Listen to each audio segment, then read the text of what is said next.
Le couple emblématique dont je vais vous parler pendant le rococo, donc si je reprends les autres vidéos sur le duo, on a vu que le rococo est un mode de présage par l'assemblée, mais que de cette assemblée et de ce succès est né un emblème, et pas un couple, mais bien un emblème, et que cet emblème est tout simplement Marie-Antoinette,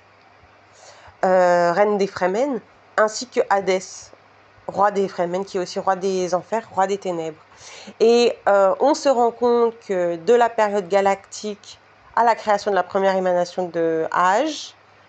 dans la période du Rococo, qu'est-ce qui a fait cette cassure, cette rupture pour créer en fait la première émanation de Gaïa, comme il y a eu le déluge pour l'ère gay et Big Bang pour l'ère adamique, c'est la création de quoi? De la Voie lactée.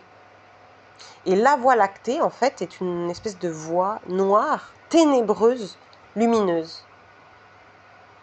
Donc, qui fait rapport aussi à ce couple nuit-ténèbres, ainsi que ce qui donne soleil-jour, en fait. Et donc, dans toute cette équipe qui est, en fait, finalement réunie autour de ces deux perles de rocaille, on va se rendre compte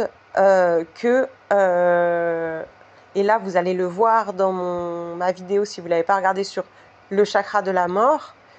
que la lumière noire, qui est aussi la lumière, on appelle la lumière des Newari, qui est utilisée dans les maquillages Newari du Népal, est en fait une source lumineuse d'absorption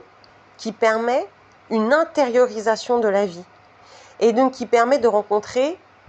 l'intérieur de notre conscience, depuis notre intérieur, depuis notre prisme à nous, donc de gagner en liberté, individualité et en gage de vie, par rapport à une vie ce qu'on pourrait appeler muette, qui s'exprimerait seulement par une simple connexion extérieure.